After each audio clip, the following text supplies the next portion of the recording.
पहले नाबालिग बच्ची के स्तनों यानी ब्रेस्ट को पकड़ा गया, फिर उसकी पायजामे की डोरी तोड़ दी और उसे पुलिया के नीचे खींचने की कोशिश की गई।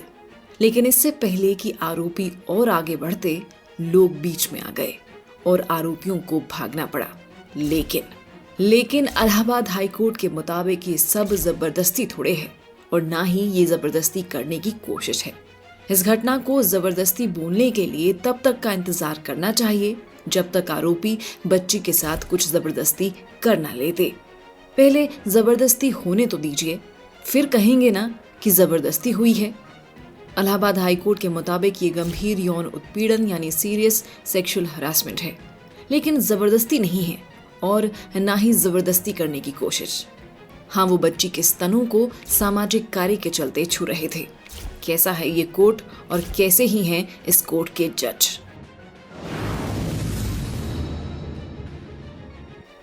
थैंकफुली सुप्रीम कोर्ट ने इलाहाबाद हाई कोर्ट के इस फैसले पर रोक लगा दी है। जस्टिस BR गवई की अध्यक्षता वाली बेंच ने इलाहाबाद हाई कोर्ट के इस फैसले को बेहद सीरियस और इनसेंसिटिव करार दिया। सुप्रीम कोर्ट ने इस फैसले को समाज में गलत संदेश देने वाला बताया और कहा कि ऐसे मामलों में अदालतों को अधिक सतर्क और सेंसिटिव रहने की जरूरत है ताकि विक्टिम को जस्टिस मिल सके।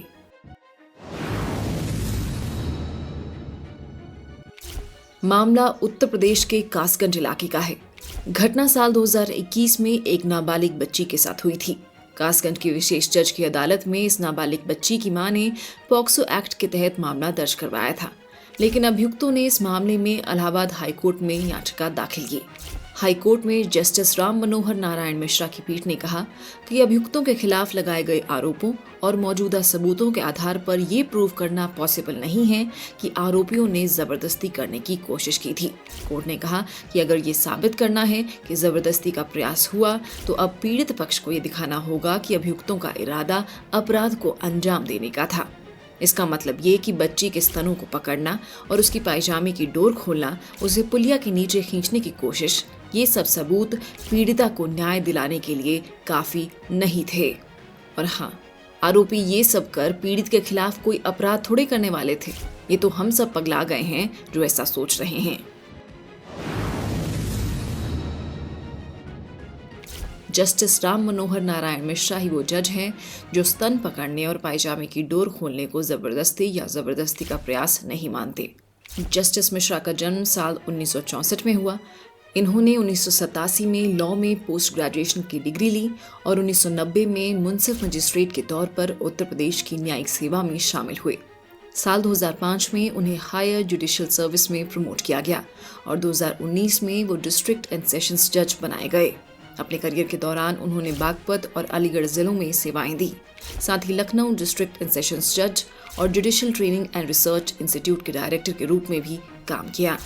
15 अगस्त 2022 को उन्हें इलाहाबाद हाईकोर्ट का एडिशनल जज नियुक्त किया गया और 25 सितंबर 2023 को वो परमानेंट जज बने। मिश्रा नवंबर 2026 में रिटायर होने वाले हैं।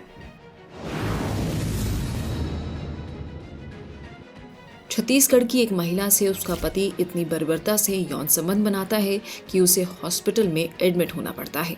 पीड़िता ने अपनी मौत के पहले मजिस्ट्रेट को बताया कि पति द्वारा बलपूर्वक बनाए गए यौन संबंध के कारण उसकी ये हालत हुई है।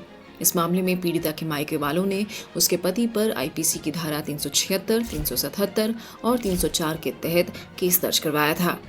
2019 में डिस्ट्रिक्ट कोर्ट ने पीड़िता के पति को जबरदस्ती, अप्राकृतिक कृत्य और गैर इरादतन हत्या के लिए दोषी ठहराया और 10 साल के कठोर कारावास की सजा सुनाई।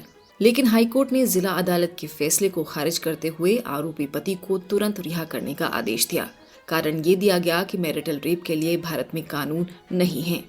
हालांकि भारत में पति पत्नी के खराब होते रिश्तों को देखते हुए होना तो ये चाहिए कि पति के जबरन खाना खिलाने या जबरन शराब पिलाने से भी पत्नी की मौत होती है तो भी हत्या का मुकदमा दर्ज होना चाहिए। ये मामला भी हमारे जुडिशियल सिस्टम की कमजोरियों को बताता है। आप हमारे जुडिशियल सिस्टम की कमजोरियों के बारे में क्या सोचते हैं? कमेंट कर जरूर बताएं।